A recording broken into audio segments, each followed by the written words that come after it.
各位朋友，大家好，我是胖叔，一个球迷，也是一个金融分析师。今天我们来聊曼联的头牌签约。2周不见了，英超的转会市场又有一些新变化。首先，恭喜迪亚茨和努内斯找到下家，利物浦进账1.2亿；恭喜菲利克斯、霍尔、乌戈丘库和布罗亚找到下家，切尔西进账1.1亿；恭喜加纳乔、安东尼、桑乔和马拉夏隔离在家，各自进账2周薪水。那当然，这4位巨星也不是一个都没有进展啊。本台最新消息，曼联新的训练场卡林顿今天正式剪彩。一流的训练设施之外呢，还内含一个豪华的 PS4 游戏室。约罗和海文呢已经抢先对战了。桑乔听说卡林顿有 FIFA 踢，孩子已经迫不及待地赶往训练场，相信他很快就会归队参与训练了。那我们来更新一下6强的下窗支出表。2个星期前，下窗的净支出还是利物浦第一，大家猜猜2周之后谁是第一呢？3、2、1，没错，是曼联。那个人傻钱多的曼联又回来了。利物浦原形毕露，交易迪亚斯和努内斯后，净支出从 2.5 亿跌到了 1.1 亿，下降到了英超6强的倒数第2。努内斯呢还没有官宣，胖叔就提前把5300万的转会费加进去了。不知道弹幕的利物浦球迷对这2笔交易满不满意？而切尔西仿佛是在炒股，4400万从阿贾克斯买入了超级天才哈托，但转手菲利克斯3000万卖给 C 罗，霍尔2900万卖给埃弗顿，乌戈丘库和布罗亚5100万打包卖给伯恩利。一番操作，净支出从 1.2 亿下跌到了5000万，一口气跌到了倒数第一。车子的过去3年，每年买人都能超过2亿，每年卖人也能超过2亿。别人是在转会，车子是在炒股。我们这期是聊曼联的，切尔西的操盘咱们就不展开了。等本期视频点赞过5000，胖叔会专门做视频为大家讲解。希望各位好老公为胖叔的视频点赞关注，一键3连，爱你。最后就是我们的曼联官宣塞斯科净支出来到了 2.3 亿。今天我们就来回答3个问题： 1. 为什么曼联选择塞斯科而不是沃特金斯？ 2. 为什么塞斯科选择曼联而不是纽卡？ 3. 为什么塞斯科的签约预言了阿莫林在曼联的未来？ 4. 为什么利桑又年轻又漂亮，演技还可以那么好？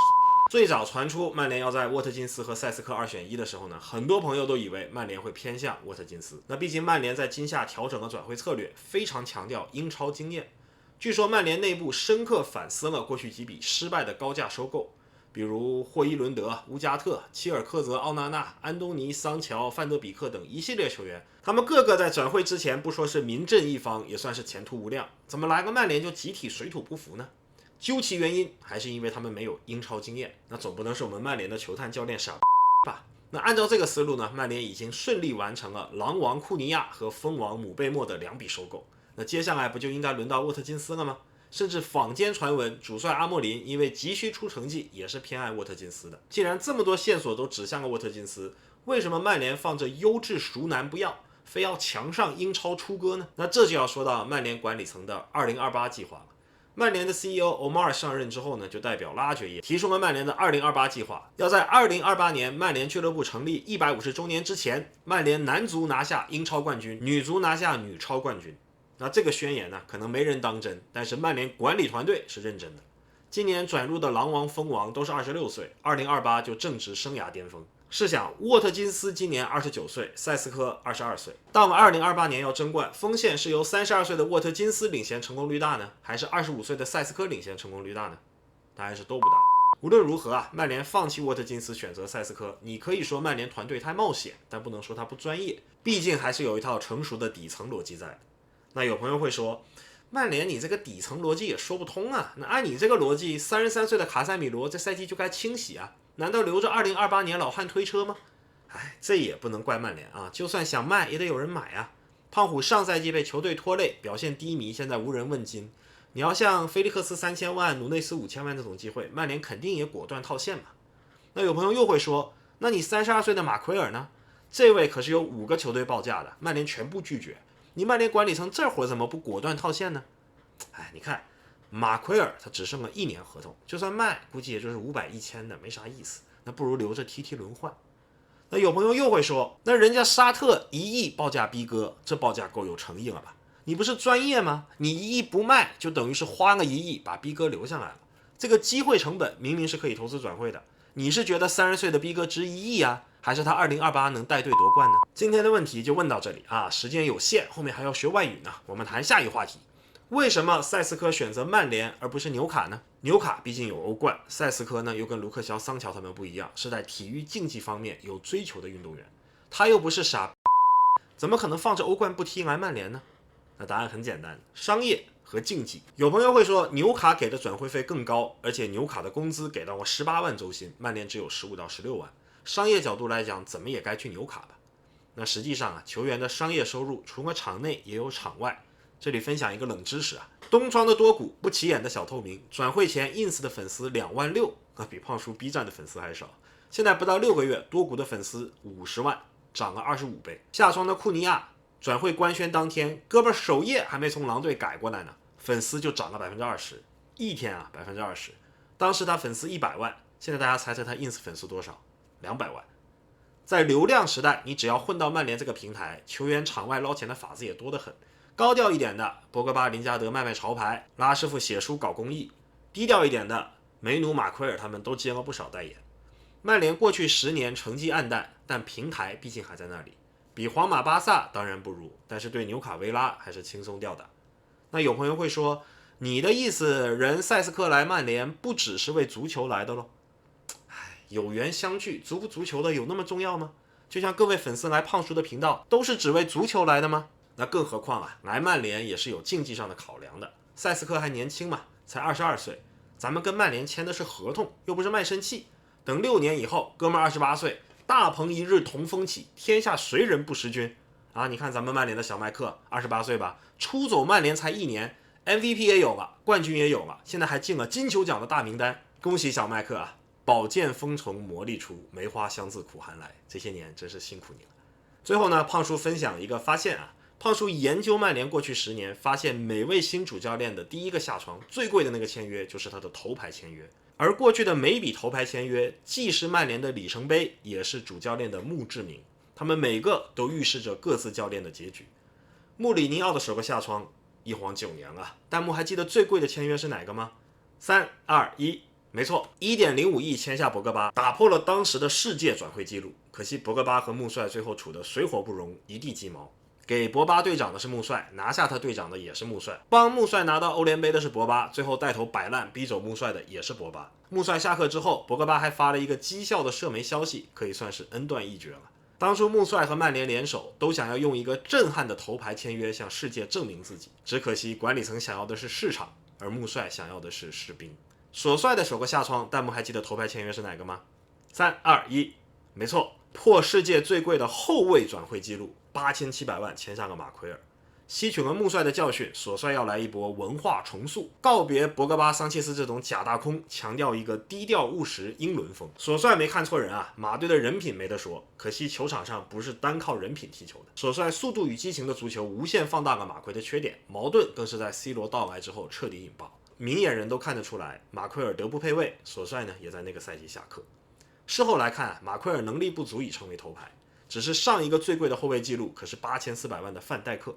曼联管理层把8700万的身价套在马奎脖子上的时候，他就注定要为曼联背锅。藤子的首个下窗头牌签约，估计大家都记得吧？弹幕一起走一波，3、2、1，没错，9500万签下了东子。这些年曼联也是江河日下了，从打破世界转会记录到打破后卫转会记录，到如今呢，只是打破了荷甲的转会记录。藤子看看前车之鉴，穆帅买超级巨星压不住，你索帅走务实英伦风又不出成绩，自己呢就转向了阿贾克斯的子弟兵，自己体系出来的藤甲军总不能出什么岔子吧？当然后来的事情大家都知道嘛，正如穆帅死于波霸的政变，索帅死于马奎的德不配位，我们的藤子呢也因为藤甲军的失败而失败。按照目前的趋势，7600万加800万浮动的塞斯科将会成为阿莫林的头牌签约。塞斯科这个位置要引援，看看索帅的故事，曼联就不会让阿莫林选沃特金斯；看看藤子的故事，曼联就不会让阿莫林选哲凯莱什。但我猜呢，阿莫林也未必愿意让塞斯科背上头牌的这个十字架，因为实在太残忍了。看看过去3个头牌签约，虽然被人诟病的地方各有不同，有的是职业，有的是能力，但有一点是相同的，他们3个都是各自曼联时期全网铺天盖地嘲讽、霸凌和宣泄的头号对象。而就在这个夏天，无论阿莫林愿意与否，塞斯科都会拿起波霸、马奎和圆规的接力棒，成为阿莫林时代的活靶子。那塞斯科会预示阿莫林什么样的结局呢？这个问题我们就交给弹幕的各位讨论吧。回看3位头牌，如果说博格巴是有踢英超的身体素质，有当头牌的能力，但是没有职业操守；马奎呢是有身体素质，有职业操守，但是没有当头牌的能力。那东子就是有职业操守，甚至可能有当头牌的潜力，但是实在没有踢英超的身体素质。他能到西甲租借半年就踢上头牌，就是最好的证明。有朋友会说啊，曼联这些头牌身体能力职业老是3缺1，难道就没有那种球员身体超群，能力过硬，而且态度端正，台词演技至少带点情绪的吗？那让我们欢迎我们今天的代课老师神木力老师。力桑啊，名气比不上三上小南 ，ins 的粉丝只有44万，还不如曼联的多谷。那很多同学可能对力桑不了解，有喜欢力桑的课代表呢，可以在弹幕跟新同学安利一下。力桑虽然年轻啊，但其实快结婚了。他在结婚前夜决定去见一见自己一直在公司保持情人关系的男主，这是他第一次也是最后一次的任性。这种第一次也是最后一次的设定呢，相信很多朋友都有共鸣。胖叔上大学的时候呢，就是站在电影院前面，小美就跟我说我们进去吧，我想跟你看第一次也是最后一次的电影。男主和丽桑在餐馆坐定，两个人都知道这是最后一次见面，氛围就有点尴尬。男主就问，婚后你会调职吗？那丽桑就说，要跟他搬到大阪去。大阪啊，我也很陌生，而且跟现在的生活也差很多。说着丽桑就有点尴尬的笑了。那我这里解说一下啊，在东京大城市的日本人，也就是关东人，往往会对大阪这边的关西人带有一些成见，比如柯南里就常常调侃服部平次的关西腔啊，関西弁。所以丽桑这里虽然一直笑着在说话，但是他的肢体语言都是不安与不愿。对于有些老派的东京人，要搬去关西，就像上海人要搬到东北去生活一样。男主问，那为什么不拒绝他呢？阿丽沉默了一下，像是下定了决心一样说，我要是拒绝他了，也不能和你继续交往下去了。看男主面露疑惑，阿丽就笑了笑说，要是我拒绝了他，我怕会忍不住要破坏你的家庭。就像每个男人一样，一提到自己的家庭就开始手足无措。男主说，怎么说呢？そんなに好きだった。阿丽就抿了抿嘴，轻轻的点了点头，很认真的说，そんなに好きだった。本気で好きだった。好き就是喜欢，你比如樱木花道那句著名的台词，非常喜欢，这次绝不是说谎。这里面的喜欢原文就是好き。そんな就是有这么，本気本气啊，本気之前的视频也讲过啊，认真。忘了的同学呢，记得回去本気的复习一下。连在一起就是男主问，你有这么喜欢我吗？阿丽说，有这么喜欢，很认真的喜欢，要不然的话我也不会一直假装不是认真的。阿丽说完这段话呢，就淡淡的看着男主，3分悲凉，3分无奈，但还带着一点期待。那很显然啊，男主本来是轻装上阵，准备来打个分手炮，没想到惹出来这么大一个麻烦。接下来就是教科书式的渣男时刻。我吧，怎么说？丽桑，你吧，超级漂亮又超级年轻，我就一直觉得，你想要什么，一伸手就能够着啊。所以怎么说呢？跟我在一起，对你真的好吗？男主每说一句呢，阿丽眼中的光就淡了一分。看着眼前自己红 K 喜欢的男人手足无措的样子，答案呢，他早就知道了。骗就骗吧，就像飞蛾一样，明知道又受伤，还是会扑到火上。飞蛾就这么傻。就像那时候在电影院坐在我旁边的小美给我发的短信，我现在是在一边恋爱一边失恋。优秀的演员就是会引起观众的共鸣。看到阿丽的表演，总会让人想起很久以前的事情。而有朋友会说，一场比赛2个小时，你这都开场10分钟啊，别说射门啊，连一次禁区的触球都没有，你以为你是霍伊伦吗？那这一听啊，就是利物浦曼城的球迷，喜欢快节奏的现代足球。